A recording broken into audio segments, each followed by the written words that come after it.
नमस्कार दोस्तों, मैं अनीता दिनेश गार्डनिंग एस्थेटिक्स में आप सभी का स्वागत करती हूँ। आज बात करेंगे हैंगिंग बास्केट्स में लगाए जाने वाले कुछ सक्यूलेंट्स की। ये सारे ही सक्यूलेंट बहुत ही इजी टू मेंटेन है और इजी टू ग्रो है। ये अगर आप थोड़ा सा भी ध्यान दे दें तो ये आपके कलेक्शन में साल दर साल बने रहते हैं। और आज मैं अपने पर्सनल एक्सपीरियंस से आपको ये बताऊं ऐसा क्या करें कि ये सक्यूलेंट्स बहुत लंबे समय तक आपके पास चलें। बस आपको करना ये है कि आपको इनकी वाटरिंग नीड का, सॉयल का और लोकेशन का खासा ध्यान रखना है और आप इनसे और नए प्लांट्स भी तैयार कर सकते हैं। ये सारे प्लांट आपको आसानी से नर्सरीज में या ऑनलाइन मिल जाएंगे। तो चलिए शुरू करते हैं। ये सारे ही सक्यूलेंट मेरे कलेक्शन में कई सालों से हैं और कामयाबी से नॉर्थ इंडिया की क्लाइमेट में चल रहे हैं। आज हम जिन सक्यूलेंट्स की बात करेंगे वो हैं क्रेस्यूला हम्बर्टियाई, एप्टेनिया या baby sunrose, strings of dolphin, donkey's और burro's tail, tangled heart, Japanese stonecrop, Euphorbia cylindrifolia, devil's backbone और पोर्चुलाका पिलोसा। पहला सक्यूलेंट है क्रेस्यूला हम्बर्टियाई। ये एक बेहद ही खूबसूरत सक्यूलेंट है। आप इसको देखिए, इसका जो कलर है वो ऑलमोस्ट ब्राउन से पर्पलिश टोन में होता है और जब आप इसकी लीव्स को क्लोजली ऑब्जर्व करेंगे तो इन पे थोड़े डार्क कलर के छोटे छोटे स्पॉट्स होते हैं जो इसको बहुत ही दिलकश, बहुत ही सुंदर बनाते हैं। और इस प्लांट का जो मैक्सिमम साइज़ होता है वो 2 इंचेस से ज़्यादा नहीं होता है। ये एक पेरेनियल प्लांट है और पूरे साल भर अगर आप इसकी अच्छे से देखभाल करें तो ये चल जाता है। इस प्लांट में पानी बिल्कुल भी नहीं रुकना चाहिए, इसलिए हमको इसको पानी के अंदर डिप करके कभी भी पानी नहीं देना है। हमें इसे बहुत ही हल्का सा माइल्डली इसकी वाटरिंग करनी है और वो भी एक हफ्ते से ज़्यादा, 1.5 हफ्ते के करीब आप एक बार इसमें हल्का सा पानी डालें। इसके अलावा इस प्लांट को जब ये आपके पास है तभी इसको डिवाइड करके और इसके छोटे छोटे नए प्लांट तैयार करके रखें। किसी वजह से ये प्लांट ख़राब हो जाता है तो आपके पास स्टैंड बाई प्लांट्स तैयार रहें और आपके कलेक्शन से ये प्लांट ख़त्म न होने पाए। प्लांट के नए प्लांट आप डिवीजन से या लीफ से प्रोपोगेट करके बना सकते हैं। इस प्लांट में मीलीबग्स या फंगल इन्फेक्शन के चांसेस काफ़ी रहते हैं और अगर आपको इसको रिपोर्ट करना हो तो पहले इसकी सॉइल को अच्छे से सूख जाने दें। उसके बाद रूट से एक्स्ट्रा सॉइल निकाल करके फिर इसको एकदम वेल ड्रेन्ड सॉइल में लगाएं और कैक्टस या सक्यूलेंट सॉइल हमेशा ही इसके लिए अच्छी है। सक्यूलेंट में वाइट कलर के बहुत ही छोटे छोटे बहुत खूबसूरत फ्लावर होते हैं और देखिए जब इसमें फ्लावर होते हैं तो ये प्लांट एकदम पर्ल स्टडेड लगता है। ऐसा लगता है जैसे वाइट कलर के छोटे मोती जड़े हुए हों। बहुत ज़्यादा खूबसूरत ये प्लांट है और उतना ही ध्यान से इसकी देखभाल करने की ज़रूरत है। अगर अच्छी देखभाल की जाए तो ये आराम से सालों साल चलता है। बस इतना ध्यान रखें कि जब ये प्लांट आपके यहाँ अच्छे से ग्रो कर रहा हो तो इसके मल्टीपल प्लांट्स बना करके रख लें। सक्यूलेंट के लिए कैसी सॉइल चाहिए, इसको मैंने अपने सक्यूलेंट से रिलेटेड पार्ट 1 वीडियो में काफ़ी अच्छे से बताया हुआ था। मैं उसका लिंक डिस्क्रिप्शन बॉक्स में डाल दूँगी। अगर आप को सक्यूलेंट्स की सॉइल के बारे में जानकारी लेनी हो तो आप मेरे उस वीडियो को देख सकते हैं। हैंगिंग बास्केट्स में लगाने के लिए दूसरा सबसे खूबसूरत सक्यूलेंट एप्टेनिया रेड या बेबी सनरोज़ है और ये एक पेरेनियल सक्यूलेंट होता है और एक बार ये आपके घर आ जाए तो फिर ये आप उसके मल्टीपल प्लांट्स बना सकते हैं। आप इनको टाइम टू टाइम प्रोपगेट करते रहें और इसकी कटिंग से आप ढेरों नए प्लांट तैयार कर सकते हैं। इसको आप इवन बेड्स में, फ्लावर बेड्स में भी लगा सकते हैं। हैंगिंग बास्केट्स के लिए तो ये बहुत सुंदर प्लांट है और बहुत ही जल्दी कुछ ही दिनों में ये पूरी बास्केट को भर देता है और देखने में बहुत ही सुंदर और बहुत ही नीट एंड क्लीन प्लांट है। बेसिकली इसकी लीव्स पर डस्ट नहीं ठहरती है, पूरे साल भर ही अच्छा बना रहता है और इसकी जो स्टेम्स होते हैं वो नीचे की तरफ ट्रेल करके मेरे पास तो कई ऐसे एप्टेनिया के बास्केट्स हैं जिनमें करीबन 3-4 फीट तक उनकी ट्रेल्स नीचे की तरफ चले आए हैं। बहुत अच्छा प्लांट है और हर सक्यूलेंट की तरह इसको भी वेल ड्रेन्ड सॉइल चाहिए और पानी बिल्कुल नहीं ठहरना चाहिए पॉट में, क्योंकि रूट रॉटिंग हो जाती है और प्लांट ख़राब हो जाता है और इसकी जो लीव्स होती हैं वो ब्राउन होकर के सूखने लगती हैं। इसलिए इसकी भी वाटरिंग नीड का ध्यान रखना ज़रूरी है। आप इसमें आराम से गर्मी के सीज़न में भी 3-4 दिनों में पानी डालें अच्छे से, तो भी ये प्लांट तरोताज़ा बना रहता है और इसकी लीव्स का जो लाइट ग्रीन कलर है वो काफ़ी खूबसूरत लगता है। एप्टेनिया में डीप रेड कलर के या पिंकिश रेड कलर के छोटे खूबसूरत फ्लावर खिलते हैं और बड़े वाइब्रेंट कलर के ये फ्लावर देखने में बहुत ही खूबसूरत लगते हैं और कई दिनों तक प्लांट में चलते हैं। एप्टेनिया के प्लांट को आप सॉइल में और वाटर में दोनों ही तरीके से प्रोपेगेट कर सकते हैं और अगर आपके पास एक स्ट्रिंग भी एप्टेनिया का आ जाता है तो आप उससे मल्टीपल प्लांट्स तैयार कर सकते हैं। मैंने अपने पिछले वीडियो में किस तरह से सक्यूलेंट के कटिंग्स लगाई जाएं या उनकी लीव से कैसे उनको प्रोपेगेट किया जाए इसके मेथड्स को बताया हुआ है। तीसरा सक्यूलेंट जो आप हैंगिंग बास्केट्स में लगा सकते हैं वो सेनेसियो पेरिग्रिनस या स्ट्रिंग ऑफ डॉल्फिन्स है। स्ट्रिंग ऑफ डॉल्फिन्स एक बेहद ही खूबसूरत प्लांट है और इसे रेयर प्लांट की कैटेगरी में रखा जाता है। इसकी जो छोटे छोटे लीव्स हैं वो डॉल्फिन्स के शेप के होते हैं, इसलिए इसको प्लांट को नाम स्ट्रिंग ऑफ डॉल्फिन का दिया गया है। ये एक हाइब्रिड प्लांट है और मेरे पास तकरीबन ये प्लांट 3 सालों से है और 3 सालों से ये लगातार एक पॉट में लगा हुआ है, इससे मैंने बहुत सारे मल्टीपल प्लांट्स तैयार कर लिए हैं। स्ट्रिंग ऑफ डॉल्फिन्स को भी आप कटिंग्स के थ्रू या लीव्स के थ्रू प्रोपेगेट कर सकते हैं और इसको कैसे प्रोपेगेट करते हैं इसको भी मैंने अपने पार्ट 1 सक्यूलेंट वीडियो में बताया हुआ था, जिसका डिस्क्रिप्शन बॉक्स में लिंक दिया हुआ है। आप उस पर जा कर के डिटेल में इसको देख सकते हैं। स्ट्रिंग ऑफ डॉल्फिन्स को मैंने 3 साल से एक ही प्लेस पे लगाया हुआ है। उस प्लेस पे फुल डे सनलाइट होती है मगर डायरेक्ट सनलाइट नहीं आती है और ऊपर से एरिया कवर्ड है, जिसकी वजह से बारिश का पानी या ओस इस तरह की चीज़ें उस पर इफ़ेक्ट नहीं डालती हैं और वो प्लांट 3 साल से वहाँ पे अच्छे से ग्रो कर रहा है। गर्मियाँ हो या सर्दियाँ हो, मैं अपने इन हैंगिंग बास्केट्स में सक्यूलेंट बास्केट्स में पानी 10 दिन से पहले बिल्कुल भी नहीं डालती हूँ और बारिश के मौसम में तो मैं पूरे सीज़न 1 या 2 बार इनमें पानी डालती हूँ, क्योंकि ये एटमॉस्फेयर से ही इतना ज़्यादा मॉइस्चर इनको मिल जाता है कि इनको पानी की ज़रूरत नहीं होती। अगला सक्यूलेंट है बुरोस टेल या डंकी टेल सीडम। ये बहुत ही खूबसूरत सक्यूलेंट प्लांट है और हर सक्यूलेंट की तरह इसको भी ड्राई रहना पसंद है। आप इसकी सॉइल को अगर आप फिंगर टिप से चेक करें और वो वेट लगती है तो इसमें पानी बिल्कुल ना डालें। इसमें क्या, किसी भी सक्यूलेंट में तब पानी मत डालें जब आपको उसकी टॉप सॉइल गीली दिखाई दे।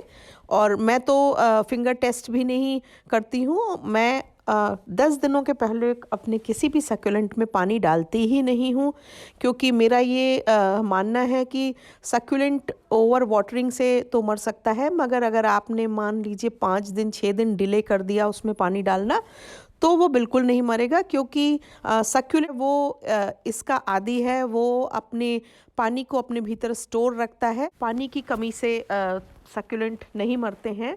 Majority of the time succulent के मरने का मेन रीज़न ओवर वाटरिंग ही होता है। ये एक बहुत ही खूबसूरत सक्यूलेंट है और इसके ब्रांचेस जब नीचे की तरफ ट्रेल करती हैं तो बहुत ही अट्रैक्टिव लगती हैं। इसके टिप्स पे पिंक कलर के छोटे खूबसूरत फ्लावर्स होते हैं। इसको भी कटिंग्स के थ्रू और लीव्स के थ्रू प्रोपेगेट कर सकते हैं और देखिए इस तरह से प्लांट में खुद भी नए प्लांट्स जो है वो डेवलप होते रहते हैं। इनको भी निकाल के अगर आप लगा देंगे तो आपका नया प्लांट तैयार हो जाएगा। इसके अलावा लगभग सारे ही सक्यूलेंट उतने ही इजीली वाटर में प्रोपेगेट हो सकते हैं जितने कि इजीली सॉइल में हो जाते हैं। सक्यूलेंट की लीव से भी उनके नए प्लांट तैयार किए जा सकते हैं। मेरा ये प्लांट करीबन 3 साल पुराना है और मैंने इससे भी बहुत सारे प्लांट्स बना लिए। इसकी बहुत सारी कटिंग अपने फ्रेंड्स को के साथ शेयर भी की और एक अच्छा जो बोरोस टेल प्लांट है उसकी ट्रेल्स जो है वो कई बार 1-1 डेढ़-डेढ़ मीटर तक पहुंच जाती हैं। बहुत ही खूबसूरत प्लांट है, विजुअली इतना इम्पैक्टफुल है और जिस भी स्पेस में ये लगा होगा उस स्पेस को एकदम रौनक से भर देता है, उसको खूबसूरत बना देता है। अगला सक्यूलेंट है यूफोर्बिया सिलिंड्रिफोलिया। सिलिंड्रिफोलिया इसको इसलिए कहते हैं क्योंकि इसकी जो लीव्स होती हैं वो रिलेटिवली सिलेंडर शेप की या राउंडेड होती हैं और ये भी एक सक्यूलेंट प्लांट है जिसकी वाटर नीड्स बहुत कम है। ये प्लांट मेरे पास, मैं नर्सरी से एक बार कोई प्लांट लाई थी, उसके साथ उसके गमले में लगा हुआ इसके दो स्टेम्स आ गई थी और तब तो मैंने बहुत ज़्यादा गौर नहीं किया, मगर बाद में जब ये थोड़ा बड़ा होने लगा तो बड़ा इंटरेस्टिंग दिखाई दिया। फिर जब मैंने इसके बारे में जानकारी इकट्ठा करनी चाहिए तो मुझे पता चला कि ये मेडागास्कर ओरिजिन का प्लांट है। चलिए, ये वहाँ ग्रासलैंड्स में पाया जाता है। इसका प्लांट जैसे जैसे पुराना होता जाता है उसकी लीव्स काफ़ी ग्रीन होती जाती हैं और जब ये नया होता है तो काफ़ी रेडिश इसकी लीव्स होती हैं। इसकी वाटर रिक्वायरमेंट्स बहुत कम है। आप इनको 15 दिन में 10 दिन में कभी एक बार पानी दे दें, वो इनके लिए काफ़ी होता है। और क्योंकि जब से मुझे ये पता चला कि ये बहुत ही रेयर प्लांट है, तब से शायद मेरे पास जो प्लांट्स हैं उनमें और मेरा ये बहुत ही स्लो ग्रोइंग प्लांट है। मुझे लगता है कि शायद ये जो प्लांट मेरे पास है इसकी उम्र मेरे घर में तकरीबन 10 साल से ज़्यादा हो चुकी है और अभी ये इतना ही है। 2 स्टेम से इतना होने में इसे 10 साल लग गए in fact. One of the most favourite plant है बेसिकली ये, और मैं इसको बड़े जतन से और बड़े छुपा के और संभाल के रखती हूँ। इसको सेपरेशन के थ्रू और सीड्स के थ्रू प्रोपगेट कर सकते हैं। अगला हमारा सक्यूलेंट हैंगिंग बास्केट में लगाया जाने वाला टेंगल्ड हार्ट यानी कि प्लेकैंथ्रस प्रोस्ट्रेटस है। ये एक बहुत ही खूबसूरत सक्यूलेंट है। आप देखेंगे इसकी जो नई लीव्स होती हैं वो थोड़ी डार्क कलर की होती हैं। पुरानी लीव्स जैसे जैसे पुरानी होती जाती हैं लाइट होती जाती हैं। इनकी एजेस पे पर्पल लाइनिंग होती है। अगर सन से इसका एक्सपोजर हो जाए तो ये पर्पल लाइनिंग ज़्यादा प्रोमिनेंट हो जाती हैं और ये एक बहुत ही खूबसूरत ऑर्नामेंटल सक्यूलेंट है जो हैंगिंग बास्केट्स के लिए आइडियल माना जाता है क्योंकि इसकी जो लताएं होती हैं वो नीचे की तरफ इतनी ज़्यादा लंबी और इतनी नाजुक और इतनी खूबसूरत दिखाई देती हैं कि ये किसी भी स्पेस में जहाँ लगा होता है उसको खूबसूरती से, एलिगेंस से भर देता है। मैं तो हमेशा ही इन प्लांट्स का जब अच्छा ग्रोइंग सीज़न होता है तो इनकी कटिंग्स निकाल करके और नए नए प्लांटर्स में लगा के, छोटे प्लांटर्स में लगा के इनको मल्टीप्लाई करती रहती हूँ सो दैट ये मेरे कलेक्शन से कभी ख़त्म ना होने पाएँ। और मैंने तो अपने कैक्टसेस और सक्यूलेंट्स के लिए वाटरिंग के लिए फ़िक्स नॉर्म्स बना रखे हैं और मैं किसी भी मौसम में कम से कम 10 दिन से पहले तो इनमें से किसी में वाटरिंग करती ही नहीं हूँ। जब इनमें वाटरिंग करती हूँ तो थॉरोली कर देती हूँ, फिर उसके बाद 10-12 दिनों तक वाटरिंग नहीं करती हूँ। और मॉनसून्स में या रेनी सीज़न में एक तो इनको ओपन एरिया में बिल्कुल भी नहीं रखती हूँ सो दैट इनमें बारिश का पानी जाए। दूसरी बात, इनमें पानी भी नॉमिनल या नेग्लिजिबल क्वांटिटी में डालती हूँ क्योंकि ये प्लांट डिज़ाइंड होते हैं एटमॉस्फेयर से मॉइस्चर को एब्जॉर्व करने के लिए। ऐसे में जब ह्यूमिडिटी बहुत ज़्यादा हो इनको बहुत ज़्यादा पानी की ज़रूरत नहीं होती है। अगला सक्यूलेंट सीडम मैकेनोई या सीडम ओगान या सीडम टॉर्नेडो है। ये एक एशियन सक्यूलेंट प्लांट है और इसको स्टोन क्रॉप इसलिए कहते हैं क्योंकि ये प्लांट बहुत ही ज़्यादा लो मेंटेनेंस मांगता है और इसको बहुत कम क्वांटिटी में वाटर की ज़रूरत होती है, इसलिए इसको स्टोन क्रॉप कहा जाता है। और आप एक पहली नज़र में आपको ये कुछ टेंगल हार्ट के जैसा दिखाई देगा, मगर जब आप इसको क्लोजली ऑब्जर्व करेंगे तो इसकी लीव्स का शेप उससे फ़र्क होता है। इसकी लीव्स थोड़ी राउंडेड होती हैं और इनकी टिप्स पे इसकी लीव्स रोजेट्स बनाती हैं यानी कि गुलाब की शक्ल की आकृति बना देती हैं। इस प्लांट में मार्च अप्रैल के महीने में येलो कलर के फ्लावर्स होते हैं और इस प्लांट का प्रोपगेशन भी टेंगल्ड हार्ट की तरह ही होता है। गर्मी के मौसम में कम पानी और सर्दियों के मौसम में रात की ओस से और बारिश के मौसम में बारिश के पानी से इसका बचाव, इसको साल भर तक आपके कलेक्शन में बचाए रख सकते हैं। और हालांकि सर्दियों में इस प्लांट का कलर थोड़ा चेंज हो जाता है और इसकी लीव्स जो होती हैं वो काफ़ी डल और येलोइश हो जाती हैं, पर ये प्लांट समहाउ अगर आप इसको केयर कर लें तो ये सरवाइव कर लेगा। और फिर नेक्स्ट सीज़न में आप जब जैसे ही फरवरी का महीना आए आप इसकी कटिंग्स को लगा करके इसके नए बास्केट्स दोबारा तैयार कर सकते हैं। और अगर आपने इस प्लांट को शेड में रख दिया है तो सर्दियों में भी ये अपने नेचुरल कलर को बनाए रखेगा। हमारा अगला सक्यूलेंट डेविल्स बैकबोन या मदर ऑफ थाउजेंड्स और मदर ऑफ मिलियंस सक्यूलेंट है। ये कैलेंकोई फैमिली का प्लांट है और इसकी लीव्स पॉइंटेड और नैरो होती हैं। इन फ्लैशी लीव्स पर ब्राउन या पर्पल कलर के स्पॉट्स भी दिखाई देते हैं।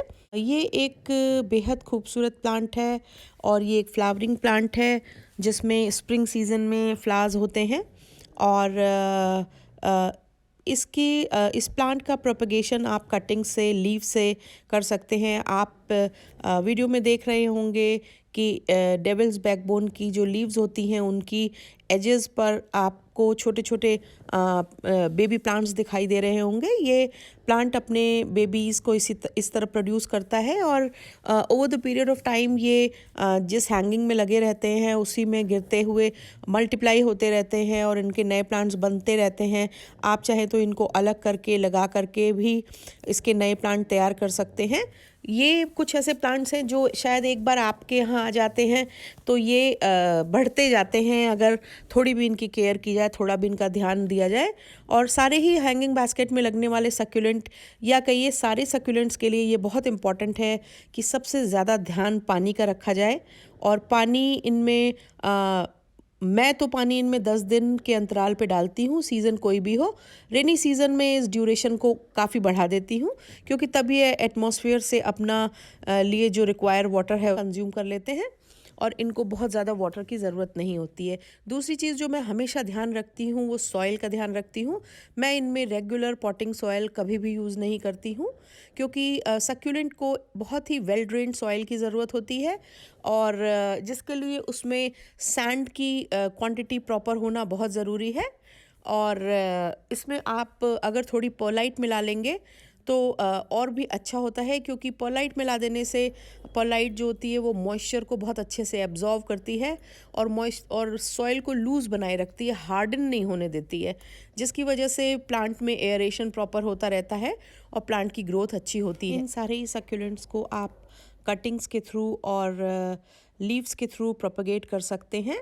कटिंग एक ज़्यादा बेहतर तरीका इसलिए है क्योंकि कटिंग से आपके जो प्लांट होते हैं वो उनका साइज़ जो है वो ठीक बना रहता है और वो ज़्यादा जल्दी बड़े हो जाते हैं। लीव्स के जो आप प्रोपगेट करते हैं वो बड़ी एक स्लो प्रोसेस है क्योंकि succulent already slow growing plants होते हैं और जब आप इनको लीव से प्रोपगेट करते हैं तो ये काफ़ी ज़्यादा टाइम ले लेते हैं। इसलिए मुझे लगता है कि शायद सक्यूलेंट्स को प्रोपगेट करने का बेस्ट जो मेथड है वो बाई कटिंग ही है। ज़्यादातर सक्यूलेंट अगर आप थोड़ी सी इनकी विंटर्स में या समर्स में केयर करें तो इनमें हल्की फुल्की चेंजेस तो आते हैं। कई बार इनके कलर चेंज हो जाते हैं, उतने ग्रीन नहीं रहते हैं या पर्पलिश हो जाते हैं, मगर इनमें कोई बहुत ज़्यादा बदलाव नहीं आता है। इसलिए अगर आप हेल्दी और अच्छे सक्यूलेंट्स चाहते हैं तो इनको एक तो डायरेक्ट सनलाइट में ना रखें, मगर ऐसी जगह रखें जहां इनको कम से कम 4 घंटे 5 घंटे की डे लाइट इनको मिलती रहे। बारिश के पानी, तेज़ धूप और सर्दियों में फ्रॉस्ट और ओस से बचाने के लिए इनको किसी शेडेड एरिया में रखें जहाँ पे बैल्कनी इसके लिए बेस्ट प्लेस होता है। और गर्मियों में ये ध्यान रखें कि उस जगह पे ये ना रखे हों जहाँ पे आपकी एयर कंडीशंस की हीट जहाँ पे आती हो। आखिर में बात एक बेहद ही डेलिकेट सक्यूलेंट की, उसका नाम है पोर्चुलाका पाइलोसा या इसको किस्मिक्विक भी कहते हैं। ये एक बेहद ही खूबसूरत प्लांट है और जो पार्सलिन फैमिली यानी कि आप जिसको 7 o'clock कहते हैं उस प्लांट की फैमिली से ही रिलेटेड है। और आप देख रहे होंगे इसकी लीव्स उसी की तरह है, बस इसके जो फूल होते हैं वो काफ़ी छोटे होते हैं, बहुत छोटे पिंक कलर के इसमें फूल होते हैं। हर सक्यूलेंट की तरह इसको भी बहुत कम पानी पसंद है। इस प्लांट को भी आप स्टेम कटिंग्स के थ्रू प्रोपगेट कर सकते हैं और इसकी देखभाल के लिए भी वही तौर तरीके अपनाने हैं जो और सारी सक्यूलेंट बास्केट्स के लिए आप यूज़ करेंगे। मैं हमेशा अपने सारे सक्यूलेंट्स को एक ही प्लेस पे रखती हूँ सो दैट अगर कभी मुझे बाहर जाना हो या मैं पानी नहीं डाल पा रही हूँ तो इनमें गलती से भी पानी ना पड़े, और पानी एक फ़िक्स इंटरवल पे ही डालती हूँ, इसलिए ये सर्दियों के सीज़न को अच्छे से बिता पाए हैं। मैं अपने सारे सक्यूलेंट्स में लिक्विड फर्टिलाइज़र लगभग 1.5-2 महीने के अंतराल पे डालती रहती हूँ और ये फर्टिलाइज़र उनको प्रॉपर न्यूट्रिशन देता है। जैसे जैसे सीज़न में वेरिएशन आता जाए वैसे वैसे इनकी लोकेशन आपको चेंज करनी होगी या इनको किसी एक ऐसी लोकेशन पे लगा देना है जहाँ पे बहुत ज़्यादा वेदर का असर नहीं पड़ता हो। आशा है आपको मेरा ये वीडियो पसंद आया होगा। अगर आपको ये मेरा वीडियो पसंद आया हो तो मेरे वीडियो को लाइक करें, मेरे चैनल को सब्सक्राइब करें और बेल आइकन दबाना ना भूलें, जिससे कि आपको सारे अपडेट्स हमेशा मिलते रहें, आप तक पहुँचे। बहुत बहुत धन्यवाद।